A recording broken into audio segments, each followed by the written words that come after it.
Abzi. Time to drink up, folks. Get out. Out to book.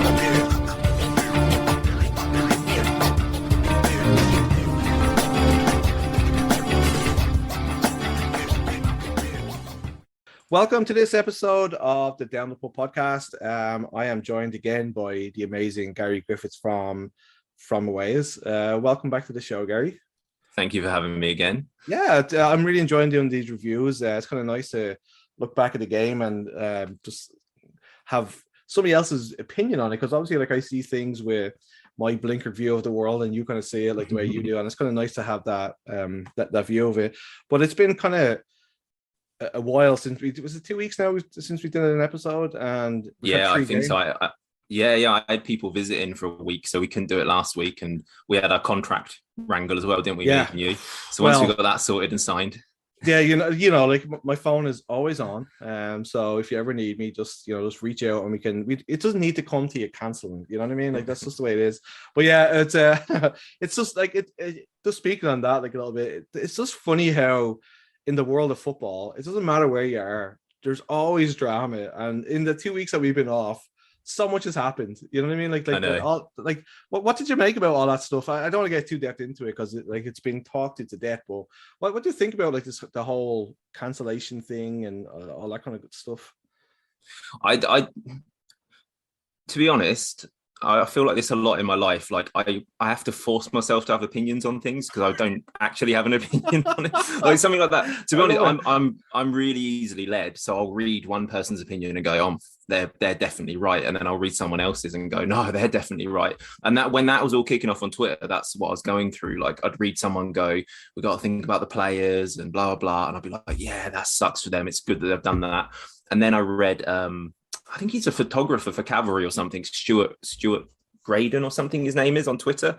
So I follow him, and him and his family had flown out there from Calgary, spent thousands of dollars on hotels and tickets and stuff, and learned on the day of the game it wasn't happening. So I read his very measured, very well written Twitter thread about it, and then I was like, actually the players have been dicks here. Like they could have just said, we're really unhappy, we're not going to play this game. Sorry, we are going to play this game, but the next one we're not going to play. At least then people could get refunds and stuff. Yeah. So I ended up falling down on that side of it. But to be honest, I don't think I know enough about what's gone on to give an informed opinion. I'm kind of the same. Like obviously growing up around Ireland's Football Association, which is a fucking mess in itself. It's just sad to see it come to that. Like obviously in Ireland we had like the 2002 World Cup with the Roy Keane thing that's been talked to death, but it should never get that far.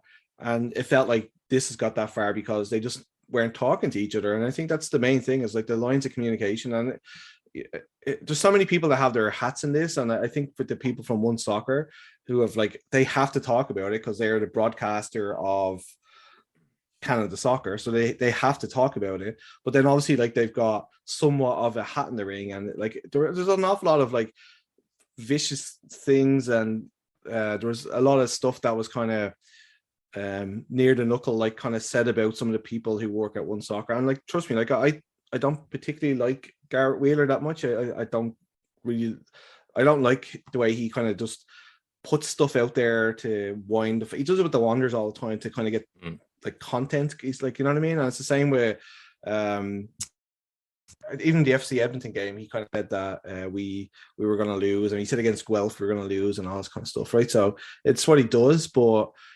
he's been kind of the face of a lot of the abuse that's been going on online, and I don't think it's very fair. And I think he's an awful commentator, and I think he's an awful pundit, but I don't think he deserves the kind of the vitriol he's been getting. So I'm glad that they kind of have come to some sort of arrangement, because it should be a joyous occasion. And having seen a World Cup ruined for Ireland, who don't make that many, it's just breaking my heart a little bit to see Canada, who haven't made one in 30 years or whatever, however long it is, to see them kind of go down the same route. So I'm glad it's kind of gonna get fixed. But yeah, it's just football is just a funny business. So let's not get stuck into that.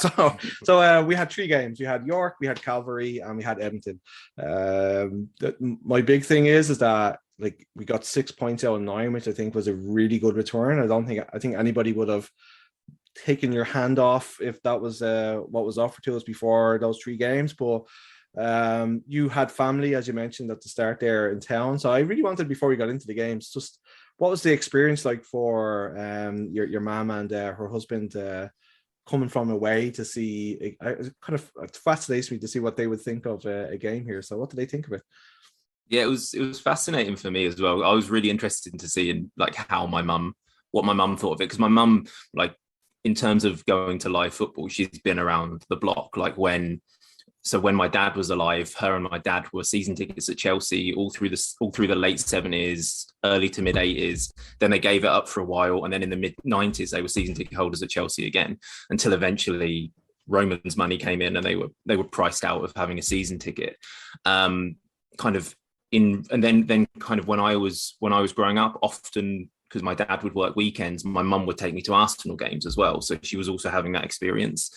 And then, like, since she got remarried and has retired, her and her husband, they go to loads of live football. So they went to West Ham, Newcastle towards the end of the season. They go to Man United a lot because her husband supports Man United. So yeah, like, she's really seen a lot of live football. So I was curious about what she would think of our, like, little club, which it is. It's a tiny little club globally, but yeah, she loved it. She absolutely loved it. She was amazed that she could drink in the stands. And I think that's something, when you speak to North Americans, like, they're a bit surprised that back home you can't drink in the stands, and like trying to explain that no, British football fans literally can't be trusted to drink in the stands. That is what it comes down to.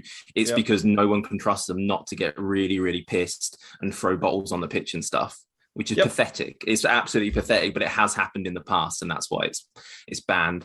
So I think they enjoy the novelty of like being able to drink, and they loved it. They loved, like, the intimacy of it and how it still feels very personal. Like, at the end, the players saying hello to their friends and family in the stadium, and they thought the stadium was great. The view was great. It wasn't the most entertaining game, but I think they'd have taken anything, to be honest. So yeah, she had a really good time. That's great to hear. Like, especially, like, you know, she's obviously seen the game go from those ramshackle stadiums of the 70s and 80s to obviously the better stadiums from the 90s and into like the modern, like the present day. So like it might probably remind her a little bit of those kind of rinky-dink stadiums that they had back then. Because I remember, I'm old enough to remember, at Chelsea they used to have a running track, I think, at Stamford Bridge, and it was almost like a car park at the back of it. Like, so it was behind one of the goals. Car park. It's so like you know, like her being a season ticket and seeing that, like seeing their little stadium, it must have been kind of like, just like, wow, like, it's kind of like,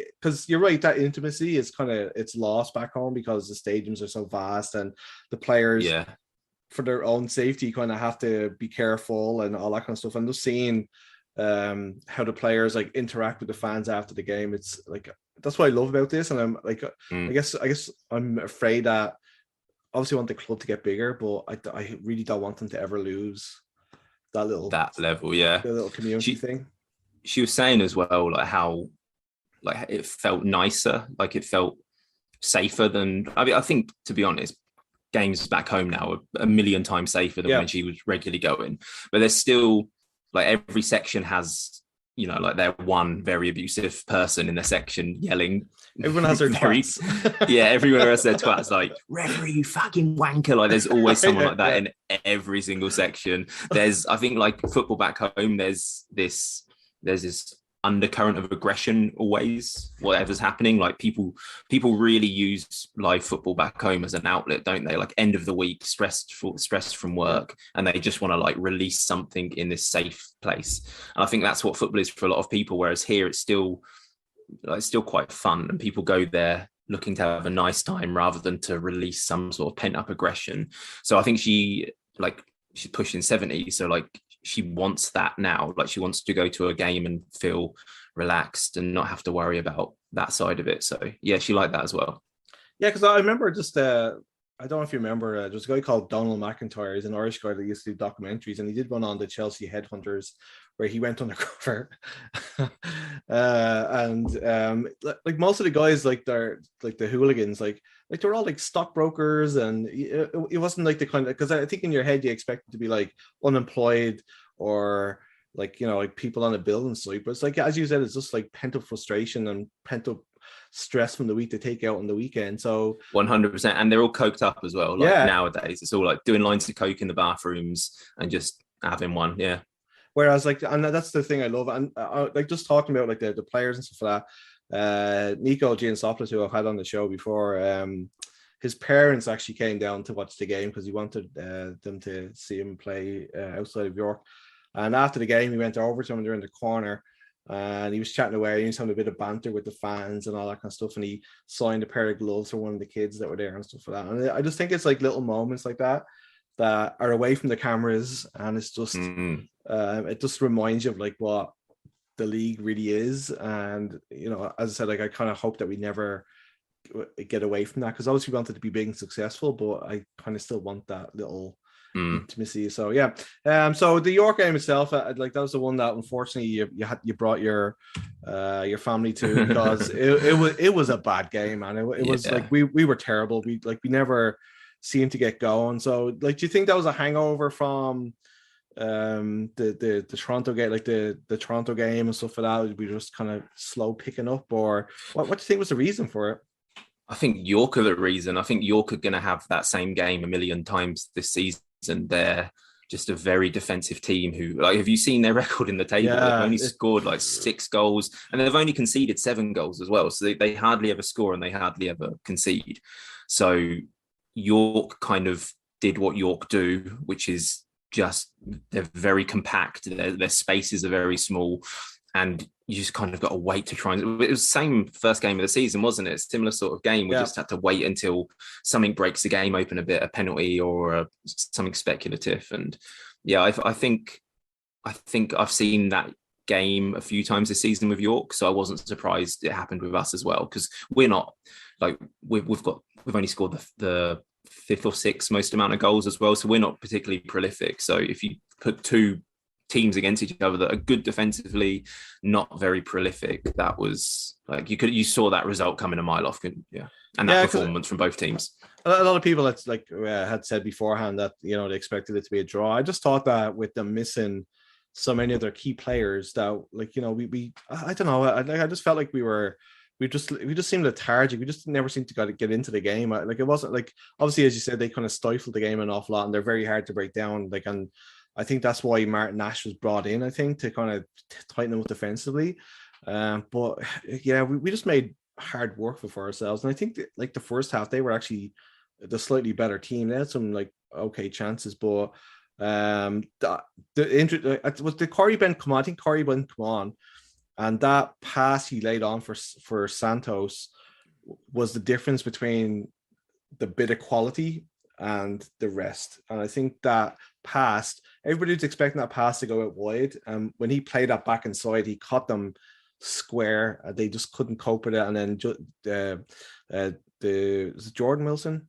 Yeah. Like, he had a no option really, but I think in hindsight, if he knew it was Santos, he probably wouldn't have made that tackle. Santos on his right foot as well. So, but like, thank God he did. But yeah, I think that was the difference maker. And I think that's what Corey Bent. And it's such a shame again that he's back out injured. Like, he just picks up so many niggles, doesn't he? Yeah, he does. And it was, you're right, it was a fantastic pass. And it really confused me when I was watching the replays of it, because you think it's rolling into Akeem's path, but then Santos kind of twists, doesn't he? And ends up running onto it as well. So it was really quite confusing. But I wish we saw Santos score, because I think he's a bit of a nutter, and I think he's going to go crazy when he scores a goal. Like a nice nutter. I think he's just very like Brazilian, eccentric and happy, isn't he? So I think when he scores, especially if he scores at the kitchen end, he's going to lose his shit. And so it's a shame that didn't happen. But yeah, I feel like he's the type of guy that has like something planned. So he probably every game he probably has, like, do you remember that guy who used to keep a mask in his sock? that would like Yeah. and do whatever. So I think he's Aubameyang used to do that as well with masks, Spider-Man mask or something. Yeah, so I can imagine him doing something like that and just like having like the best dance routine of all time. But yeah, like I don't want to focus too much on that game. Like we kind of said in the lead up to it, like the week before, that was a kind of a must-win game, so we can kind of keep on the coattails of the people ahead and job done. Pretty much, that's the kind of way I saw it. Like we got away with we had the 1 minute, one bit of quality between the two teams, and yeah, it was kind of like job done. Let's move on. Job done. Yeah, never think about the game again. Never watch it again. Yeah, I've only watched the highlights back. To be honest, I don't want to sit through that. I watched the highlights myself today, just kind of remind myself of it, and I was just like, Jesus, this is the reason why I haven't watched this since that day. Did you notice like the first 40 seconds of the highlights are just the players slowly walking out, and then then like kind of them talking about the lineups. That's how turgid it was. It's like we got to hit this 5 minute bloody thing. Yeah. We need filler. So then we had our away games. I think like the big, as I mentioned there, like Corey Bent was injured, didn't travel. Peter Shala was injured, didn't travel.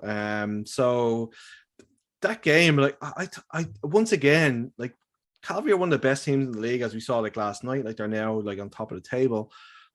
We played really well against them, like, and I thought that we were really unlucky to come away with nothing from that game. Well, what did you like?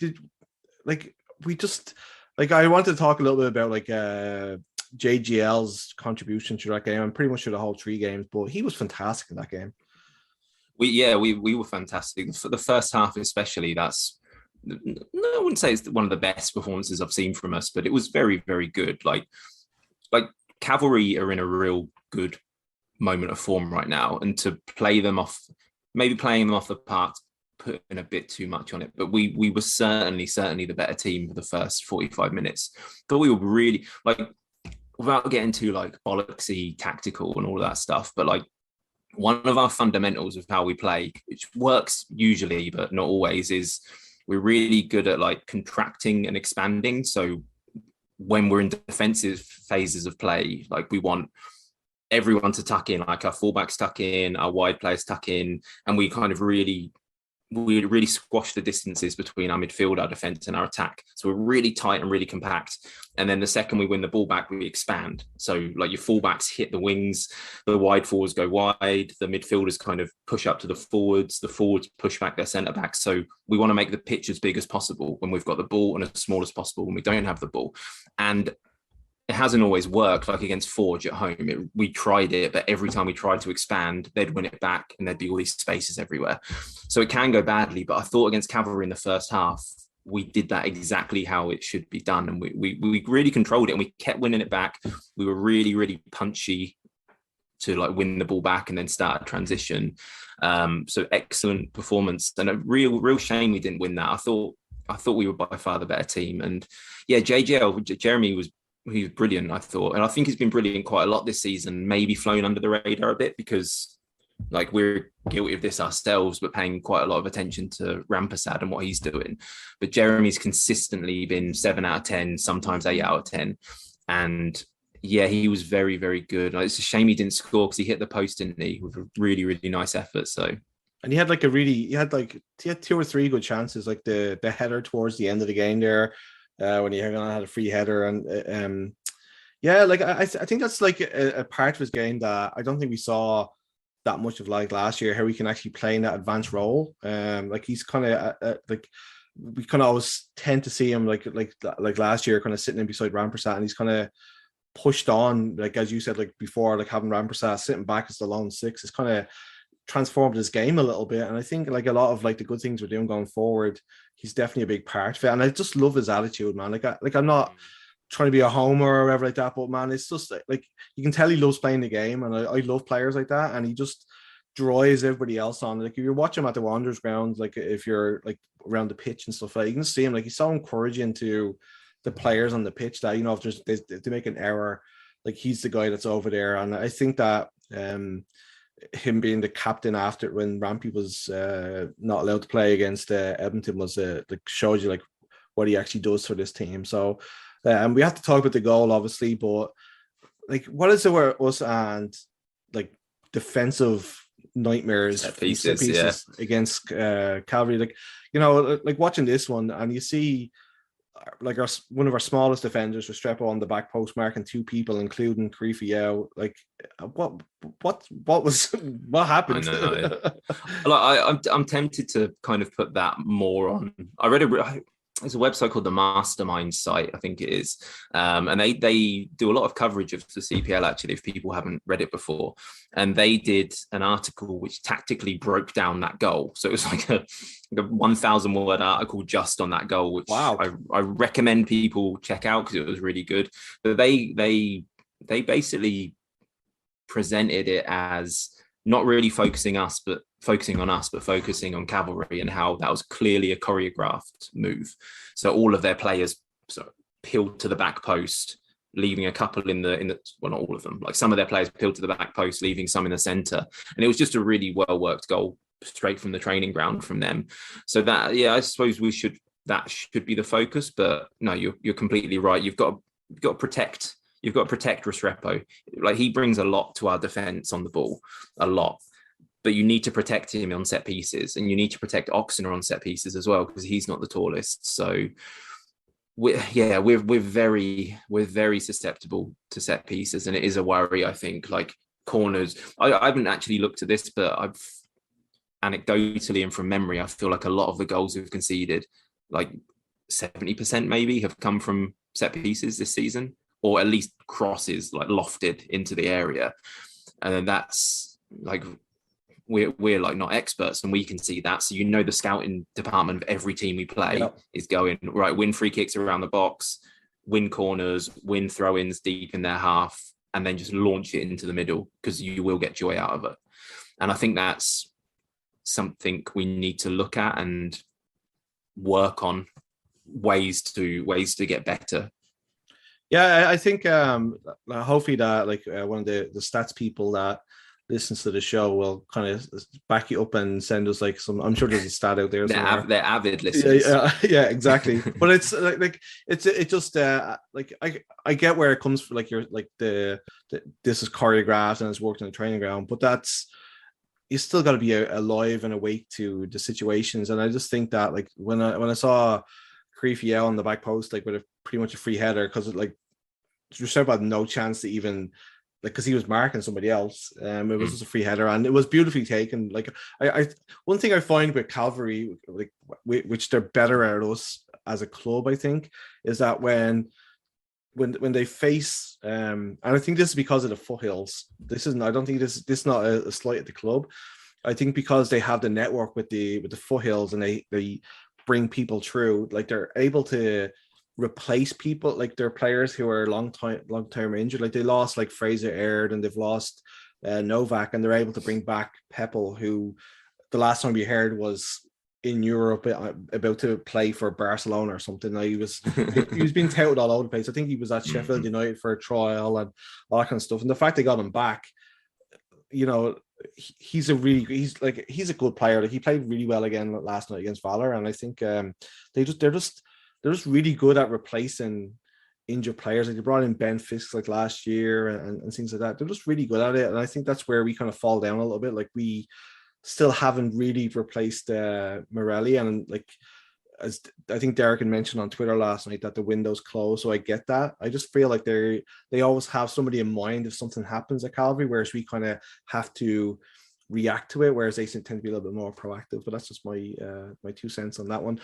So moving on, like, I said, I don't want to spend too much on those games because they were kind of a while ago, but the Edmonton game was the big one. So what did you think about, like, again, we started very slow in this one, like, and I know the conditions were shitty and stuff like that, but it was kind of turgid, wasn't it? Like, I mean, like, that first 20 minutes, we were lucky not to be 2 or 3 down, to be honest. And I think had we been playing a better team than Edmonton, we probably would have been. Yeah, we play in halves, don't we? That's something that's happened throughout the season. I can't think of that many games where we've been bad for a whole game or good for a whole game. Again, Forge aside, where we were terrible for the whole game. But usually we have a good first half or a good second half. I don't really want to read too much into that, because I think that's just football. Because if one team is on top for the first half, then at half time, the manager changes things tactically, puts a rocket up them so they're better in the second half. That's kind of how it works. But it would be nice to see us just dominate a game from start to finish sometimes. And in the Edmonton game, first half was really, really poor. I felt like, because Edmonton were coming in on that off 10 days rest, and we were coming into the game on 2 days rest. We've subsequently found out there was a bit of a cold going through the camp as well, so the players weren't feeling 100%. And kind of knowing that now, that first half makes a lot more sense, because we were just second best at everything. Nothing we were doing was done with intensity. It was very lackluster and it wasn't like, I don't think it was for a lack of caring. It was just lethargy and tiredness, and almost like I don't know, do you still play football or anything? Yeah, I play like a little bit on the weekends and stuff like that. But like, obviously, I'm not the man I used to be. Exactly. Like a couple of days later, if you tried to play again, like your legs would take about an hour to warm up, wouldn't they? And it's hard work. but I think with this one, like, it was kind of like the reverse of what had happened to Edmonton when they played us here. Yeah, they kind of had that quick turnaround of games. Like, obviously they had a way further way to travel, but we obviously had that sickness going through, and it was kind of like a revenge, like by the football gods to get us back. But I thought then towards the end of the first half, we kind of like turned the screw a little bit, and something happened on the pitch. As I said, like maybe it was Jeremy or somebody just we just started to ramp it up a little bit. And I thought Marshall actually was kind of the spearhead, and it was surprising. Like, I thought over those 2 games in Alberta, he's actually turned up a little bit, and he actually has been, I saw him actually take players on, which was, I haven't seen him in quite a long time. What did you think of his performance? Yeah, I think he's benefiting from the way we've started to play recently we've got a front 3, but the central player will drop into a midfield position and the 2 wide forwards will tuck in. So he's obviously one of those wide forwards. So, which is good for him because it takes away all of his defensive responsibility. And I think his struggle is when he has a lot to do defensively. I think he's quite willing and I think he wants to do it, but like, I'm reading the tea leaves here a bit, but I don't think he's naturally the biggest athlete in the world. I don't think he's naturally a really fit player and a really athletic player. And I think he struggles when he's got to do that kind of dual role where he's tracking back for his fullback as well. But if you just say to him, like, no, you don't have to worry about that. Just stand in those attacking positions, peel out to the right. And then when you get it, your legs should be fresh enough to do something. I think if you put him in that position, then he's a much better player from what we've seen. And from a talent level, he's up there. He just doesn't show it enough. So hopefully, if you do give him a role where he's got a bit more energy reserved, then we're going to see the best of him. He's definitely got like a good turn of pace. It's like he definitely, and I think maybe you're right that in the fact of like Stephen Hart has a very particular way he wants everybody to put in a shift defensively as much as they do going forward. And I think Joe Morelli actually at the start when in the Ireland games found that a struggle too. I don't think he realized like that he would actually have to pitch in and actually and I think because some of the games of the Ireland games I thought he kind of struggled with that kind of thing. Like he was kind of almost, it's like he was never been asked to do that before, and he's kind of like just learning. And I think he was doing like some wild tackles and stuff. And I think you're right. I think and often he, exactly. And I think he's adapted to it, and I think March is probably just finding it harder to adapt to like what he's been asked of. And I think maybe before he came here, you're right, he was probably just like given the freedom to just kind of do what he wants because he's that type of player.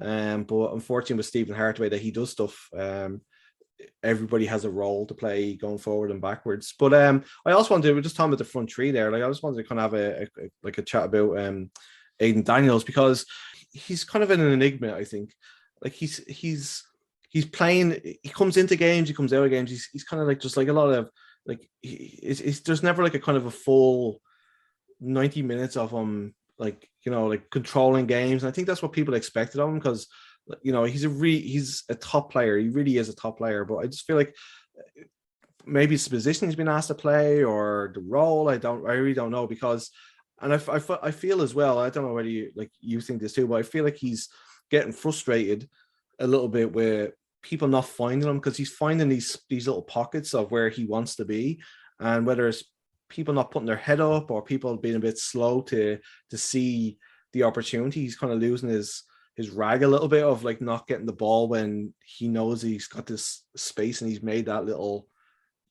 move to kind of give himself a yard. So what are you thinking?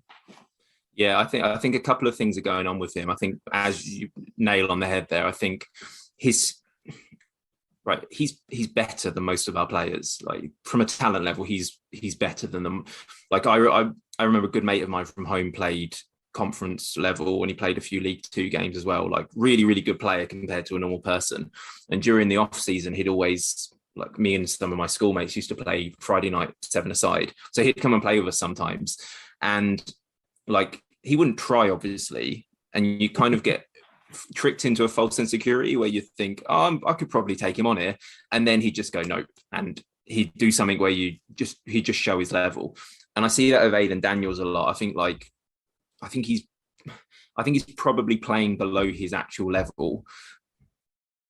And I think he's getting a bit frustrated sometimes when players don't have the same intelligence as him. And I think that's one thing that's going on with him. I think the other thing is, so when you get to watch the games live again, the best thing about it is you can really start to see a player's character reveal itself, like their body language and how, like there's the obvious stuff like what kind of runs do they make off the ball, etc. But you also can like stare at them, which sounds a bit weird, but just stare at them and see what they do, see how they react to everything that happens. And I did that with him for a game, which again sounds really creepy. There's another restraining order for you. Yeah, huh? I know. But I just wanted to figure him out a little bit, and I noticed like he gets really down on himself if something he tries doesn't come off, like more so than it would another player. Like if he tries to beat a player but doesn't quite manage it, if he tries a through ball but it doesn't come off, like the play will go on elsewhere, the camera will follow that. But if you just look at him, his shoulders drop a bit, he kind of like swings his arms and looks like huffy and puffy, like, oh, stupid, what did I do that for? And you can't, if you're the sort of player he is, which, and like his primary function for us is to break the game open by doing something a bit special, being a bit chaotic, taking risks. And if you're the type of player that takes risks and their whole game is built around doing something a bit out there and a bit beyond what anyone else can do, like you need to be like so self-confident that you don't care if you give it away. Like instead of not sulking, he's not sulking, instead of like caring too much and being too upset with himself, if he loses the ball, he needs to go, oh, well, doesn't really matter, does it? I don't give a shit. If you give me the ball again, I'll try it again and maybe it'll come off. And like, if you're playing in that position, 9 times out of 10, what you try is not going to come off. But the one time it does come off is magic. Is magic. Exactly. Yeah. You got something's going to happen. You're going to make something happen. So he needs, like in my amateur psychologist time, but I think he needs to care a little bit less, not put so much pressure on himself to make things happen and just keep trying it, even if 9 times out of 10 it doesn't work, because he's 100% good enough to beat 4 players and smash it into the top corner. Like no worries about him from a talent level at all. Like he's really, really good.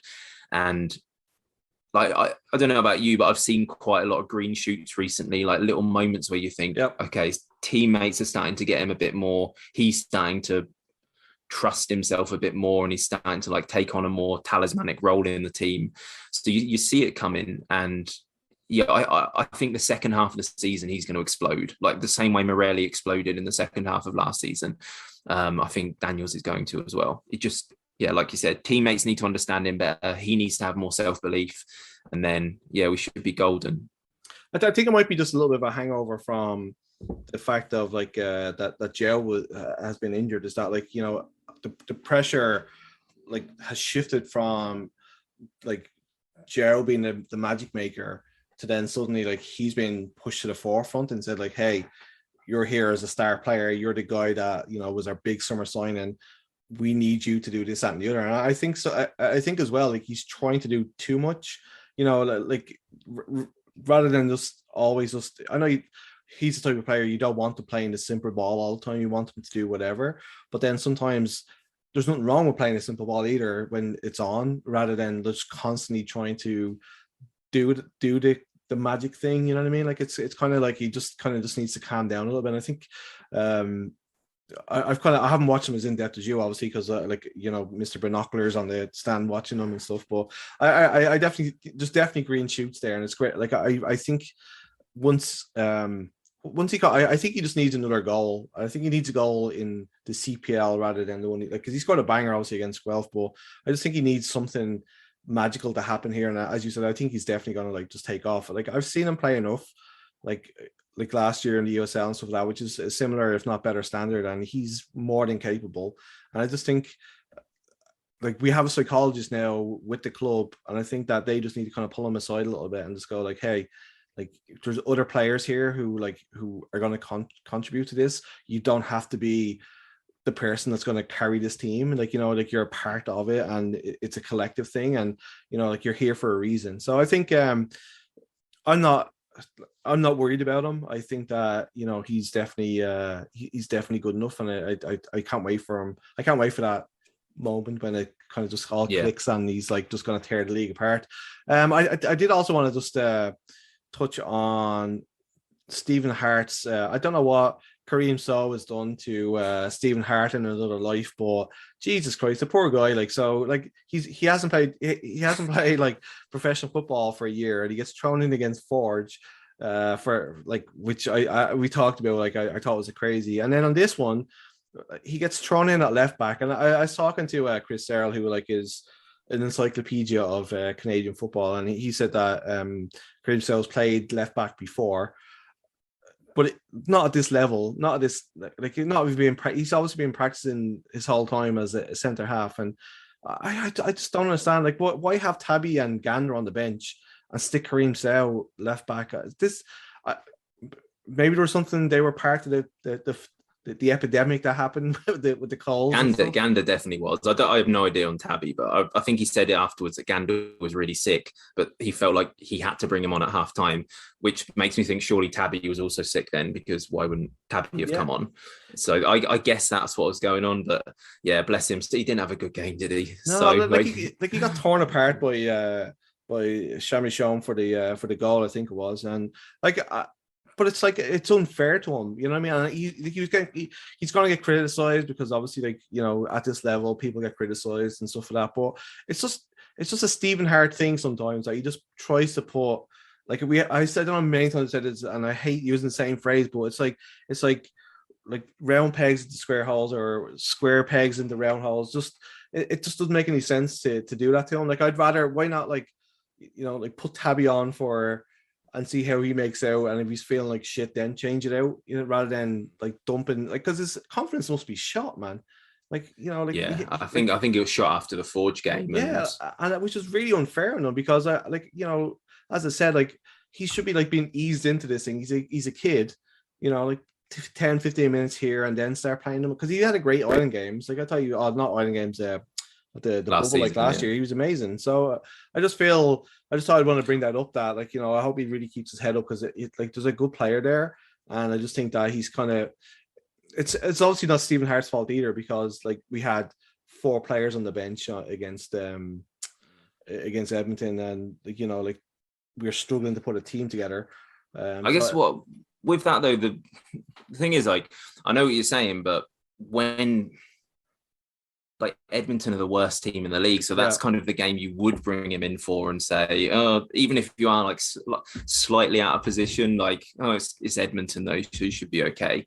But yeah, the Forge game I completely agree with. Like that was not a good decision, but I can kind of understand this one a bit better. But on the same token, then like why not play Sammy Salter from the get go against Cavalry and not Edmonton? Because like Edmonton's the game, as you said. Stick Akeem up there and let him do his thing, and like have Salter, who's obviously been like our best forward this season. Like Calvary was the game that like we could have taken something away, and he got brought in the second half. I don't know. I get where you're coming from. I really do, but I just think it's a young player like that. Like their ego and all that kind of stuff is so fragile. It's just kind of so I just kind of wanted to put it out there. Like I hope that he keeps his head up. Yeah, he's a really good guy, and he'll slide into your DMs now. Yeah, thanking exactly. you, I'm sure. Well, yeah, like I doubt it. I really hope he does. So the last little bit just before we close up here, I just wanted to touch on Abzi's blockbuster move to League Two in France. I think it was a really good deal all around for everybody involved, because apparently York made a bit of money out of it, and they've got a pretty decent sell-on fee. So, what did you think of the move, A, and B? Like, what do you think this is going to do for the profile of the league too? Brilliant move. Yeah, like you said, all round, everyone wins out of this. The league, Abzi, York, Angus's pockets. Everyone's a winner with a deal like this. So it was 30,000 is being reported. Yeah, which is like one player's salary for the whole season. So like that's fantastic deal. And I'm very curious to see how he does, because like, let's be honest, like there's not really been any success stories for players that have left this league yet. Borges certainly didn't work out.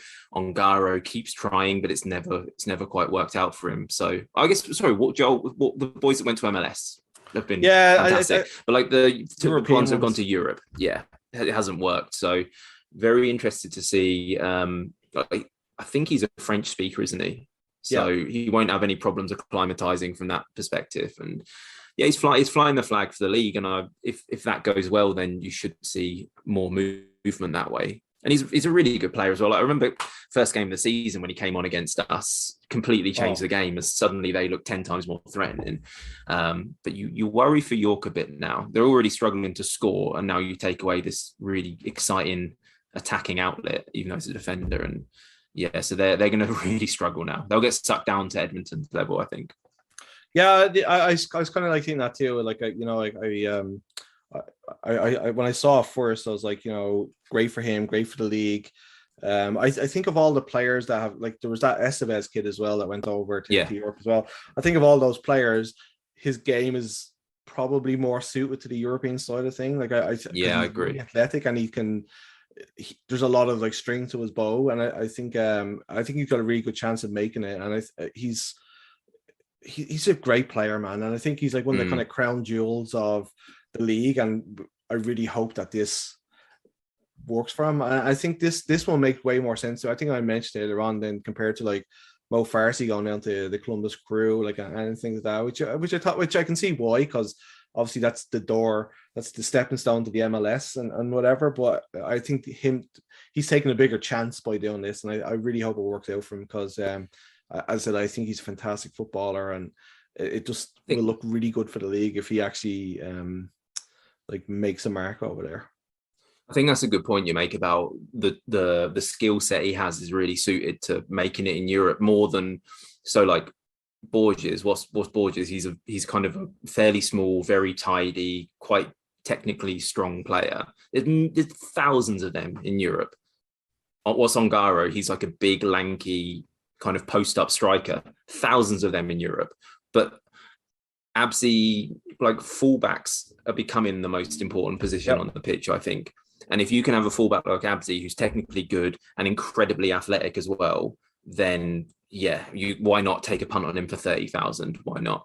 And it's a low pressure environment for him to succeed as well, because like I was looking up the club, I think they get less fans than than Wanderers do. Like, they only get like 4,000 or 5,000 per match, because I think outside of the UK, the lower leagues aren't really watched from a supporters perspective. So he gets to, like, if he went to the Championship, that would be too much and overwhelming for him. But yeah, really, really interested to see how he does, and fingers crossed it all goes well. Yeah, I just said, like, I mean, it's worth a punt from the French team. Is it Power? Is that what it's called?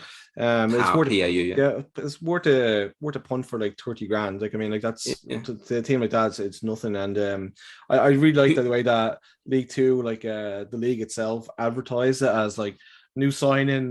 Like, they kind of made a bit of a razzmatazz. It wasn't just like I feel like some of the other ones that have happened have kind of like just gone under the radar because it's in the back door. Don't tell anyone. Exactly, right. You know what I mean? Whereas like this one's actually, there's a bit of razzmatazz to it, and I really like that. They've actually treated them as if it's a big signing coming in. So I really hope it works out for them. So yeah, man, it's Sorry, just before we finish, like, who, if you had to pick a Wanderers player who you think could do well in Europe, who would you pick? Specifically in Europe, not MLS. I definitely think of who we have right now, it'd probably be Fernandez. I think I just think that he's got a very similar skill set to Abzi, and I think he's young enough, and I think that yeah, I really think that kid's going places, and I think that if he hadn't grown up in Canada and he was playing in Europe, I think he probably would be at a higher level already. I really think he's a fantastic player, and I like it's funny like how they're starting to realize that now. Like, I mean, they've kind of mentioned in commentary, I think in the last two games, I think Adam Jenkins has done both, and he's kind of mentioned his name as being like, like a star of this Wanderers team. So it's good that he's getting that kind of exposure too. There was an article done on him there, I think by I saw that, which was it's just adding to it, and like the pressure's not getting to him. He just looks like he's been playing at this level for like a long time, and I just love watching him, man. I just love his attitude to the game. It's like just watching him bomb up and down the like I don't mean this disparagingly, and I think it's probably a shitty thing to do, but I think that Maury Donor was a great player, and he's moved on and he's doing pretty well down in the USL, but he was 27, 28. This kid is 20, and I feel like he's already miles ahead of Maury Donor. So I just think there's so much potential there, and I really hope that he keeps on that trajectory, and I think he could be our first player that we actually sell on, to be honest with you. Yeah, I agree. I'd say him as well. I think for him, it's going to be interesting watching what happens with Farsi, because they're very similar players, actually, aren't they, stylistically? Yep. And I bet he's got, because he'll know other clubs are looking at him, and he's going to be too good for this league. So, which is great for us. And but I bet he's looking at Farsi and thinking, like, what's the ceiling to moving to this league? And then he'll look at Abzi and go, what's the ceiling if you move there? And another player could play in a French-speaking country easily as well. Because I just I look at we had Kara Jovanovic last year, and he was a good player, but you could tell he was he had a lot of stuff to work on and stuff like that. And I think another season in the CPL would have been way better for him than going to TSE2. But Farsi is more of a finished article. And I think he's very similar to the way he plays with Abzi, the way that Abzi plays. But nobody's talking about him. Like when he was in the CPL, Farsi, everybody was like, yeah, this guy is amazing. He's destined for the MLS. He's destined for this, that, and the other. Yeah. And now he's just gone to a league where they don't get any fans out to watch them, and you're kind of hoping that there's a scout somewhere. It just doesn't make any sense to me. Like, he would have been well suited to move to Europe too. I think his skill set would have been perfect to move to Europe, and I just think I hope it works out for him, because again, it looks good for the league if he goes down there and does whatever. But it just seems like such a wasted opportunity, just to go down there and I think they probably had the big sell from all the MLS clubs. I think to fill these teams, the MLS clubs probably went big on a massive pathway now. Like, if you join this instead of Europe, you'll be playing for Columbus within the year, which still might happen. This is still the first year for that. You never know I don't know how well he's doing there, but if he does well, he might end up in the MLS next season. But I hear you. I don't hear his name anymore. Whereas the last couple of years, he's the only name I heard when talking about fullbacks in Canada and prospective Canada 2026 squad members. It was him, wasn't it? Yeah, and you're you're talking about under 23s and all this kind of stuff, and whatever age groups, and he's just not mentioned anymore. And I think as I said, I'm not trying to be an asshole, and I think that he's a really good player, and I think that he's probably better than most of the players that are down there, to be perfectly honest with you. But it just seems, as you said, they were sold kind of this dream of next season, but there's so much moving parts in the MLS too, where you've got the academy players coming through, then you've also got the draft picks and and for him, he's obviously, if he goes to the MLS, he's counted as a foreign player, unless he goes to Toronto or to one of the other Canadian teams. And I look at him and I think Caden Chung went to Toronto, and I think that Farsi's a better player, and he's than what Caden Chung is, and Caden Chung's obviously been dropped down to TSE2. So yeah, I think he should have maybe waited, like maybe to see if another offer comes in. But hey, you know, you got to take your chances, I guess, and that's probably the best opportunity you had at the moment. Whatever. Yeah, go ahead. I know you keep trying to. One more question: how's that Copeland doing? You know, the young lad from Ottawa. Yeah. So I saw like a couple. Like I follow him on Instagram, and he was playing, I think, in their reserve team or something, or he scored or is a goal or something for them. But it's one of those things. Like the one thing, the advice I'd give to like any Canadian player looking to go to Europe is that, like, you know, it's not all it's cracked up to be, because there's so many players that the system over there chews up and spits out. You know, like we've already seen it here. You know what I mean? Like on Garros, as you said, has tried twice over there, hasn't worked out for him. Like that Emilio Estevez kid. Like, I mean, there was like so many.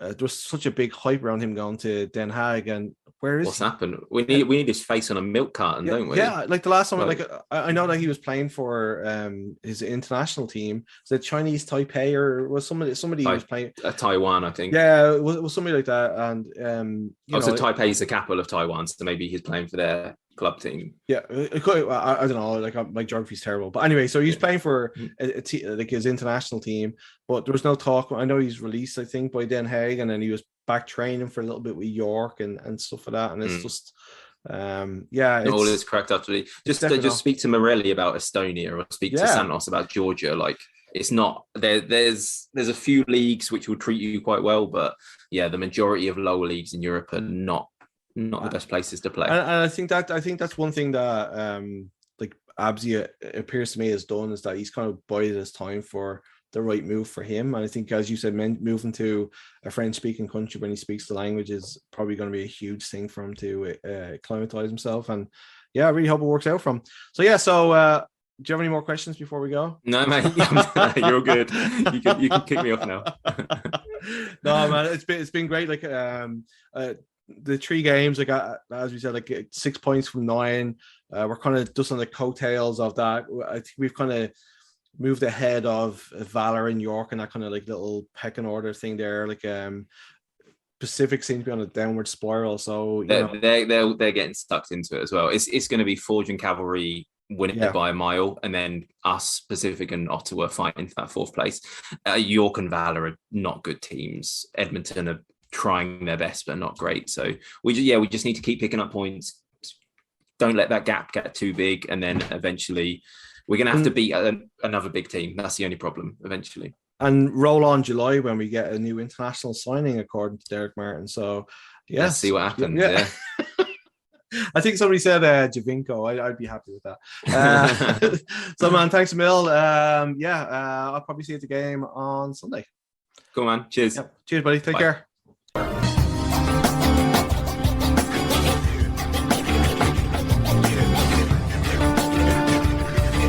Folks, please. Right foot, please.